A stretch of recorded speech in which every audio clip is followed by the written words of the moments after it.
يويا ماس يويا إردبني يويا أملي يويا المنا يا بكجت مرتو نغيني كينيا كواقا كورم مادا كون رامد سنا دكف ورسني بريهف أكم نوبلتن نغا نوبلتني ورسني ليه في اللي أكم نوبلتن سلام الله عليكم ورحمة الله وبركاته الشوار كفوني نورو عريبو قريبو أنا نفو بغنغا نفتن أتين جمتي أنا أبسو فاجرا أنا نفو فاجرا أتين هدولا حافظة فكاتا فضل ربي فده غاكاتا ورمون نغت والغافتو اتتخشنا يتخيا يويا مورد بيدان بغنغا نفتني ايوا غومتينيا نو بلي سوان دبدنو لينو ميدكسي مريتينيا نو يبسي تمرا كينيا لواغي توچنا بغنغا نفتن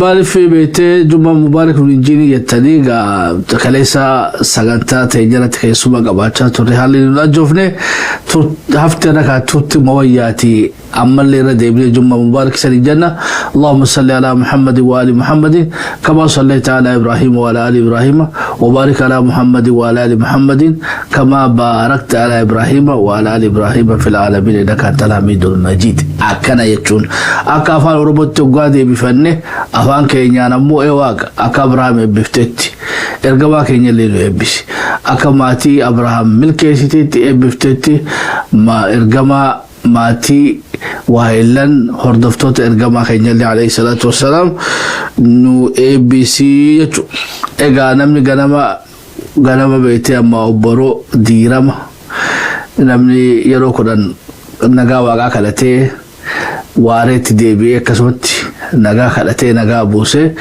إرت واري بلن واقعتي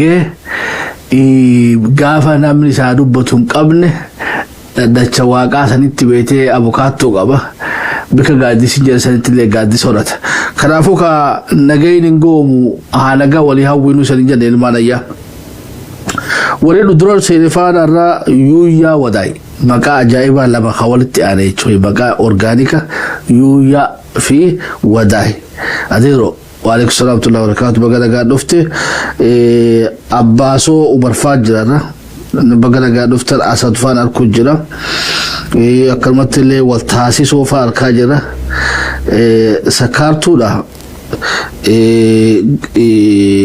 أتيك gabaabo guyyoodha eessa badee beeku mee yaafadha warri quba qabdan gabaabo guyyoodha takkanurra hafaan ture sarara agarre abdi jabaladeero bagala gaa dhufte ahmad aliidha hassan fi warri haftanillee gaa ahmad aliidha qabattetis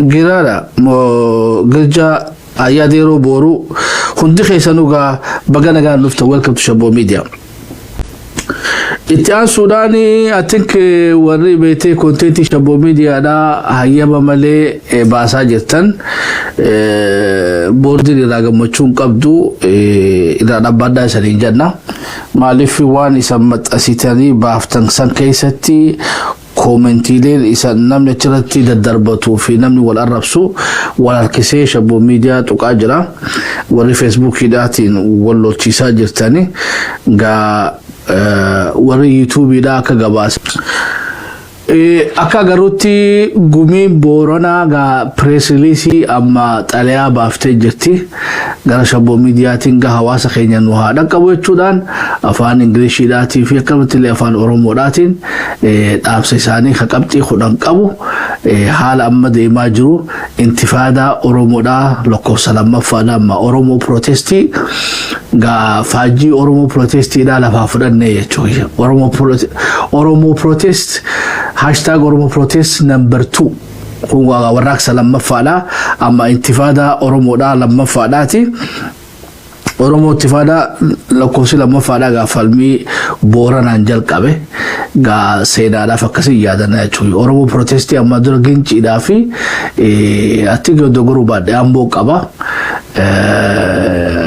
ati wallagga keessallee isaanillee warra duraa keessaa amma immoo warri beeytee Oromoo protestii number 2 lubbuutti godhee bika kufteerra alaabaa ol qabe obbolee keenya ka Booranaati warra beeytee Yaaballoodhaatii fi warra Mooyyaaleedhaa Dumbuluuq Wacaalee iddoolee adda addaa hundatti areeroo hundaa'u galatoomaa isaniin jenna. Ega warraaqsi lammaffaadhaa ka Booranaa taa'e ture. Gumiigaa mari'achaa jirte malee marii gaggeeffataa jiran ijoolleeni fi hayyoonnis waliin dhufanii yoo Rabbiin fedhe kun murtii isaaniiti yeroo gabaabduu keessatti kallattiidhaan gumii isaanii dabarsuu ta'anii gara TikTokidhaan illee artistootaa fi hayyoonni hedduun dhufuuf ta'anii jechuudha. Asubaaluu wanni uummata keenya yaadachiisuu barbaannu keessaa dhimma beeytee hospitaala Burqallee akkasumatti gumiin hojii si hojjechaa jirti. Gumiin sanillee hamma sadarkaa baha Oromiyaatti sadarkaa Harargee lamaanitti ol guddachuu qabdi. Namni jira waliin qabamuu qaba jechuudha. Nama gaaddisa qabuutu because qabsoon teenya I think gadaa abaa'oo teessanii kaafaa'oo waboo PPT gatan san bira tabarreera fakkaata. Qabsoon sadarkaa ummatatti gabbuu qabdi ummanni hojii grassrootsdhaa dalagachuu qaba misooma feeta hospitaala feeta daandii feeta mana barnootaa feeta waan dandeessuu fi godhadhu waan dandeessuu fi godhachuudhaaf ka waliin dhufuu qabda jechuudha. Maal jaasaboo xunxoon takka amma beetee loomii jettaniini nama tokkotti beetee 50 baadha nama 50 boona jechuudha. Kanaafuu akkuma argeettu namni kun gumiin Harargeedhaa jiraatte achi jalatti waliin dhufe hospitaalli Burqaadhaa ba'aa ta'uu hin danda'u. Mootummaa irratti illee dhiibbaa godhuu dandeessan qaama dhimmi ilaallatutti illee hawaasa keenya haala irratti illee. Kanaafuu gumiin Harargeedhaatis akkuma Booranaa kanatti gaaddisa tokko jalatti odoo wal mari'attanii bareedaa jenna jechuudha. Amma yoo Rabbiin fedhe dubbiin Burqaadhaa konteenarii qophaa'ee jira imalli piroojeektiin tun dhumte humna guddoo as jala waliin qabde tun faca'uu hin qabdu jechuudha. Asumaan ogaa hin jiran aariifiidhaan gaaddisa guddatee sii tufne ol guddisi jennaan jechuudha. Gara gumii Harargeedhaatti ol haa guddatu bikka rakkoon jirtutti beeytee gumii tana dhufee nama iyyataa jechuudha. Yoo beeytee tulluu guuleedirraa rakkoon jiraatte madoon jiraatte beelti jiraatte egaa gumii Harargee tanatti iyyataa jechuudha. Akkasumatti egaa waasaappiin kunillee guddatee miidiyaan keessan miidiyaa shabboodhaa isanii qophiidha rakkoo Oromoodhaa ta bikka hunda jirtuutu gabaasuudhaaf qophoo rakkoo qofaa mi gammachuullee jechuudha. Kanaafuu gumiin sadarkaa Harargeetti haa guddattuudha. Booranni itti jirtan galatooma warraaqsi lammaffaa kun keessanii jechuudha. Kaammaan duraa Gincii fi Amboodhaa qaba kanarraa ammoo isantu qaba. Kanaafuu gaa warraaqsa kana beeytee galmaan gahuu qabdanii jechuudha. Ka Ginciidhaatu dhawaatumaanii Oromiyaa hunda wal gahe gaa master plaanii Mooyyaalee kanaaf falmachuudhaaf gaa hojii jajjabduura jirtanii naamusa jabaadhaan deema kaabinee fi kaadireellee wanni jennuuni falmiin tun beeytee falmii lafaati falmii seenaati malee falmii beeytee siyaasa hojii walitti hidhaa qabdu miti. Hawaasni keenya kan yeroo ammaa tana keessatti Boorana keessa falmataa jiru abaa'oo walquban qabu kaafaa'oo walquban qabu waboodhaa fi PPdhaan walquban qabu wanni inni jechaa jiru immoo beeytee lafatiyyaa siyaasaan taphatinaa jechuu jira. Sogaa qaamni siyaasaadhaan taphataa jiru qaama bulchiinsa gubbaa jiru malee hawaasaa miti. Hawaasi daawun illee jechaa jiru. Hawaasi wanni jechaa jiru master plaanii Wayyaaneedhaa hawma akka Finfinnee irra hamaadhaadha. Finfinnee irra guddaadhaadha.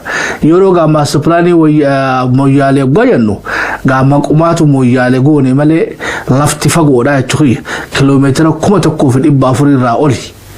Mooyyaalee irraa hamma Bordeddeetti hamma Hawaasitti dhufaa jechuudha.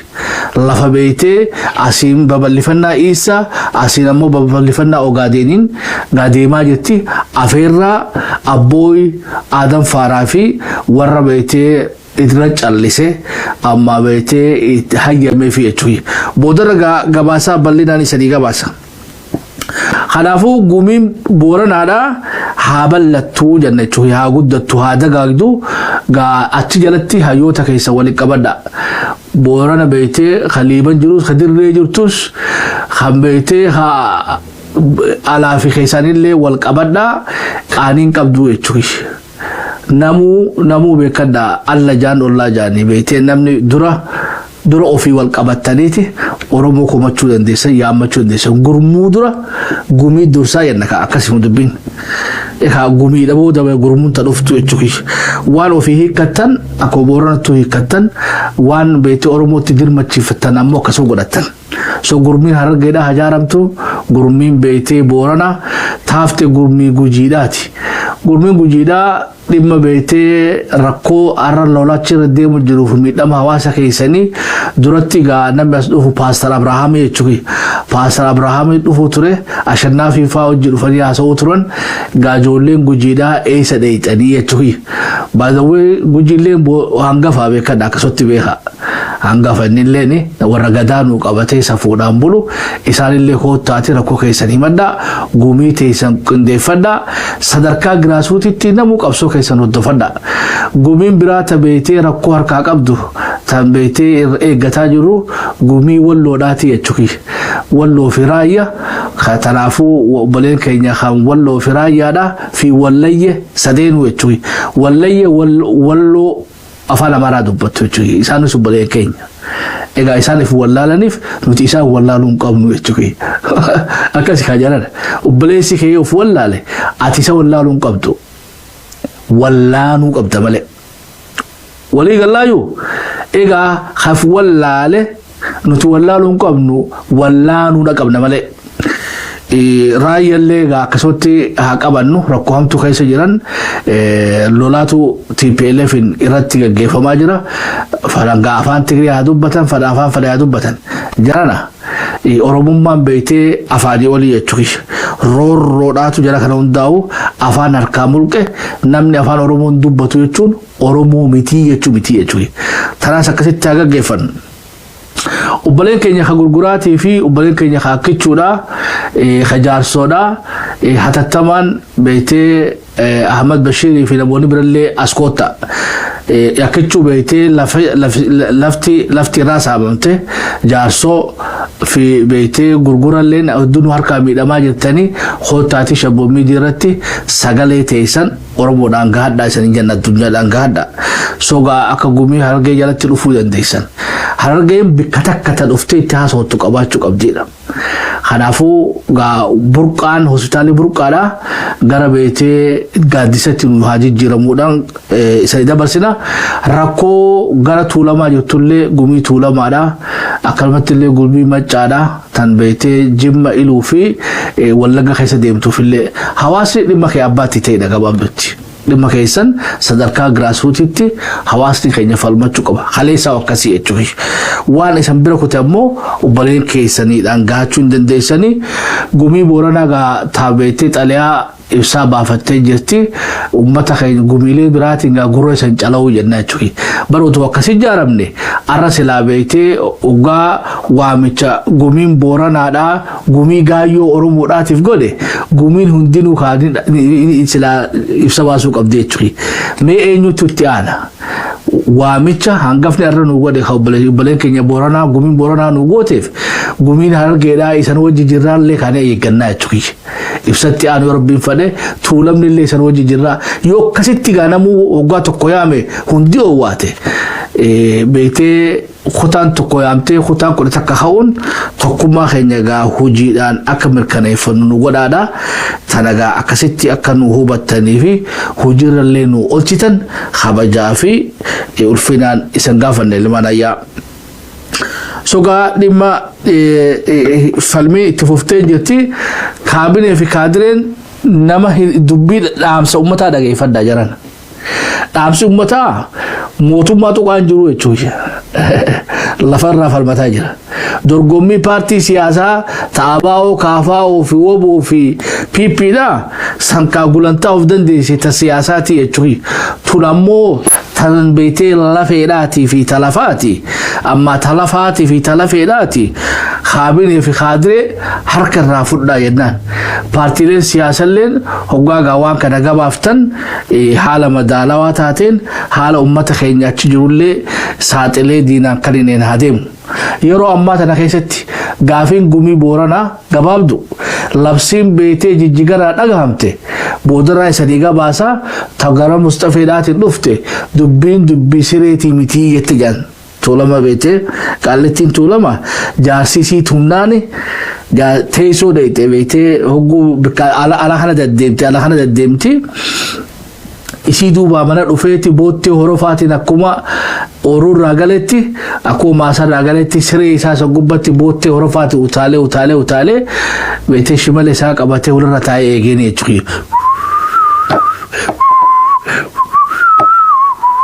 wasene yaa wasene robiyaa wasene to akkana yaa fooriyaa gaa eeggate jechuudha. Hoggaasiin dhufte beete goleen maali jennaan singura lamaan qabattee jette mana khiyya beete tuffitiyaaf dhiirti beete sireetii irratti horofaan utaalte jeen sabbaa keetii jette jeen haga sireetii jedhiitti daffartu akkasitti gaagandi itti bahanii inni sireessan garsiisa isiin ammoo dubbiin sireetii miti jetti beete galteefi jiraadha. Amma nuti wanni jennuun maali mootummaa tanaanillee boo dubbiin siyaasaatiif jiran dubbiin siyaasaatiif miti lafa beetee miila qullaa Somaaleen keessatti dhiichisuu deemtu sanarraa haasawaa jirra jechuudha.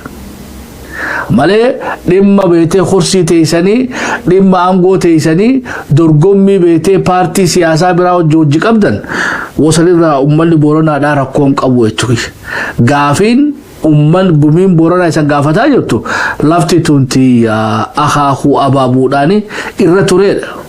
Lafa tana beete namni nama jeesee sinjiru ati Boorana keessa gabaasaan akka nu dhufaa jirtutti miidhaan namaatis already uumamte ilaa hamma du'aati illee ni jirtila waan mirkaneeffannee hin qabnu hoggaa adda qulqulleeffannee ammoo uummata keenyarra miidhaa deemaa jiru san gaa isan hubachiifnaa jechuudha. Odoo qabxii biratti hin dabarree hiriira kanaas ilaallee hiriira kana ililliidhaan naadabala akkamatti dhaamsa beetee obboleen keenya manguddoon akkichullee dabarfattanii jirti irra deebinee hawaasa keenya ka gurguraadha. Adeero mas abbooy Adam Fara lafatee si harkaa fudhachuu jira. Oromoo irraa si muraniiti amma immoo lafateeti irraa si murachuu deemanii jechuudha. Wanni deemaa jiru tanu beetee gosa jaarsodhaa takaleessa Somaalee jaanii walaabuu irraa huumii irraa qabanii fudhatan ara lafarraa fudhachuu jiranii jechuudha. Garri kaleessa beetee Somaalee jaanii kijibanii ifitti qaban ara lafarraa fudhatanii garri ifirraa achi dhiibaa jiranii jechuudha. Akkichullee akkasu godhaa jiran. So afaan beeytanii dhuftanii dhaamsa keessan dabarfachuu dandeessan. Gurguraa sila afaan Oromoo sanuu Oromoodha afaan Oromoo ka gaarii beeytan lafatee isaniif almadha. Beetee harummaan erarii fi horso erar beetee sitii itti jaamtuuf hin jirtu jechuudha. Adam Fara gandeessa galchuu deema. Lafa gurguraadha lafa Oromoodha kan beetee dirqiidhaan harkaa Somaalee sitan arra Somaaluu musaniinuu gurguraan miidhamaa jirtidha. Lafatee san dirqiidhaan fudhanii sititti dhiisatti galchuu deemanii jechuudha. Gadii kana silaa shinniileerraa ilaa hamma Jabuutitti isaa qaba.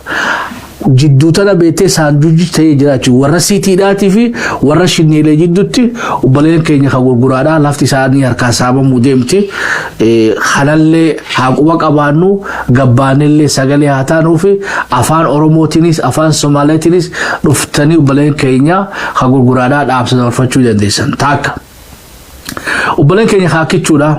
Obboleen keenya haakichuudha irra guddaan keessanimaatu afaan Oromoodhaatu hin beeytanii jechuudha. Amma Oromoo jaanii san dhiibaa jiran. Kanaafuu falmii teessaniifillee ta'uma beetee maastar pilaanii wayyaanee jalatti hidhamti hoottaa isanillee obboleen keenya haakichuudha. Hoottaa beetee afaan Oromootti isanii hiinee dhaamsa keessa uummata Oromoodhaatiin gahanna.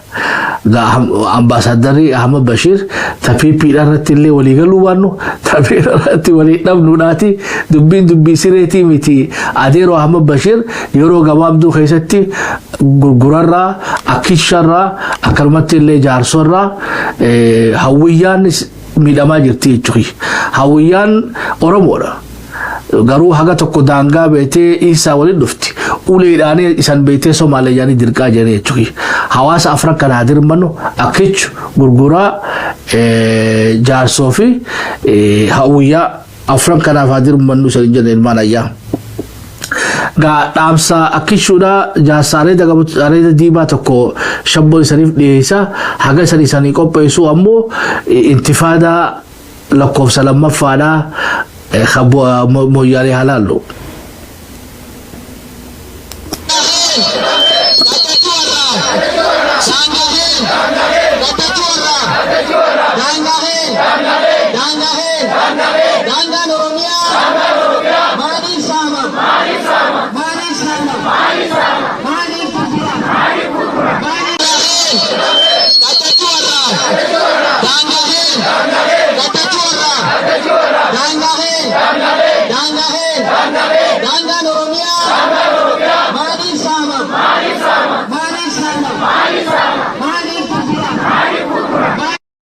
كان مانتا كشها دي لله هلا ترترو لما ترتري كردي إلهي بان ليرناي إلهي بان نوجرة تولد حاجرتا تولد دحان عبشتنا نذا ستة سو قارسين إننا إلا أنت جواب كيليننا واحد دخليا يا وحور مرة أو لقى قبني جواب كش الدكتور بجرت أمر بان بحننا إن أنا قبله وصلوا قل كريم والسلام عليكم ورحمة الله تعالى وبركاته كان ما Gahamar kita nubeleng kenya kakishuti akishu warin bene oberada ilman kallo dati kallo barentumati kallo barentoti so ga akishunis ara ila Somaliland jirani yechui ubeleng kenya kana charra hana fayyadamne sena lay barsifne ifichas de fanu ubeleng kenya kakichuda wana ra Mustafa ngoda jiru dura da batajani iradi ibni sadagesifna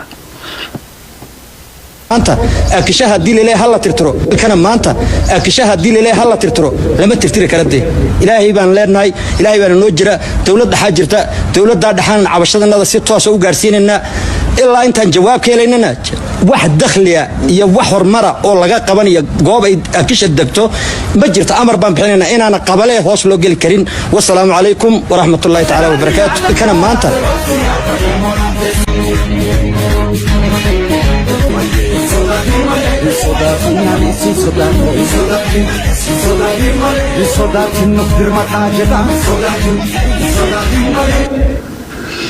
Hayaga obeleke hakichudati sudati na yanani ga balinan iraha sonne rabbi fade ambassadara dhimma kana ilaalatu Ahmad Bashir yeroo gabaabduu keessatti akkana dubbistu abdii guddaa qaba.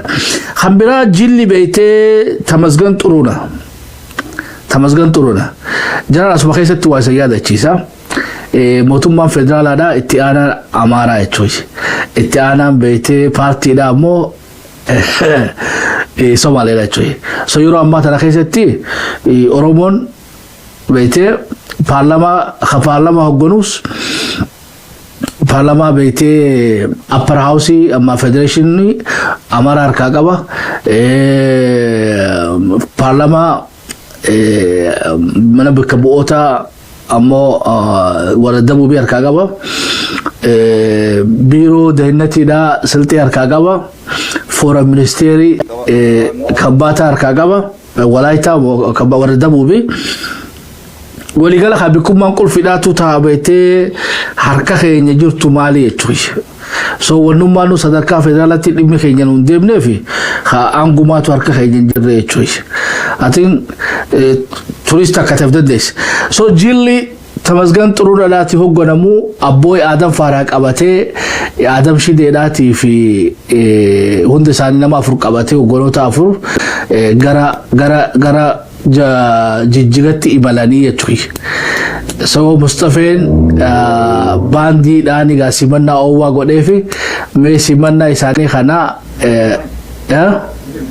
hayyee sagaleen hin jirtu simannaa oowwaa godheefi hagalatoom.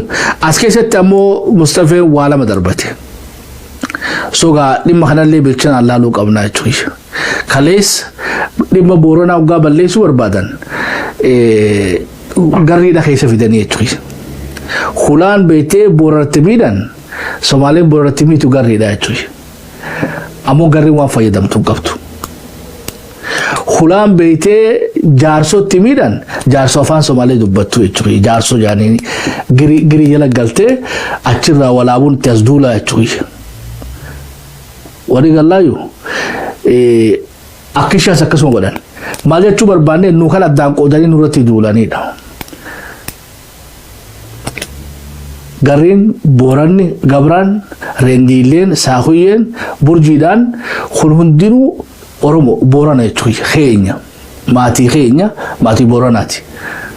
Maatii Garriidhaati. Orma sogaa yoo akkasitti kuraa teenya cufanne waajirittis maandheerattis marsaabeettitti xaanaa riivaritti illee beetee dhageettii gahaa qabnaa jechuudha. Misoomni arrabbaleen keenya ka Keeniyaadhaa isaan barbaachisu misooma beetee misooma waan jarri ambititaan qabdu dhaqqabuudhaati jechuudha. Is a catch-up game. Purposely naannawni kun karoora geopolitiksiidhaatii fi karoora beetee colonization Britishin fi warra beetee kaleessa kolonii kana gargaaraa turan gosa Araab moo'ii fi beetee taanillee itti idaadhu warri Ingilizii ergame hundinuu beetee misooma argatanii jechuudha. Warri ergaa didee gadaadhaan bulaa ture ammoo boodatti hafne jechuudha. Kanaafuu wal qabachuun tuni Keeniyaa keessatti illee nu fayyaddi, Itoophiyaa keessatti illee nu fayyaddi. Hara Somaaleetti soggaa fudhanne akkichuun gurguraan jaarsoodhaa fi hawwiyyaan wal qabachuun tapha isaanirra gaggeeffamu kanallee naannoo Somaalee keessatti illee mirga gaarii qabaachuu dandeessan waggaa wal qabattan ifin sadarkaa beektee dirittuu sadarkaa maal Somaalee harka dhibbarraa 90 ol 92 ol 98 dandeesnya diri jechuudha. Sogaa diri wal qabatee hoggaa gurguraan tuqamte gurguraaf dubbachuu hoggaa beektee akkishuu tuqamte akkishuu dubbachuu jaasoo dubbachuu hawwiyaa dubbachuu qabna wal qabadhaa isanii jan hayyee jilli yaa'iin guddoon namni lafarraa fudhatan Oromoodha. Talafa fudhatte Somaaleedha. Tatti dhaqanii sossoban Somaaleedha jechuudha. Waan nama ajaa'ibu mokkam. Mee dubbintu yoo isanii galte takka takka naa hanna. Somaaleen lafaa fudhatte nurraahi. Wanni sossobbiidhaaf hatattamaan dhafu deebaan irraa dhaqqabaa jee Abiyyi Ahmad isaan gad arguuf naan galuu jechuudha. Bikki silaa irra tasgabbeessuudhaaf Tamasgan Xuruunaa fi Abbooy Aadan Faaraa dhaquun irra turte mooyyale. Hawaasni inni taa'ee hojii haasa'uu qabu hawaasa Oromoodhaati. Hawaasni inni lakkee bool biitii tun ta'eessanii Mustafee inni dogoggore mooyyaale Somaaleen taatu Somaalee hojii daangaan qabdu. Mooyyaale jechuun handhuura. Walakkaa Booranaati jechuudha.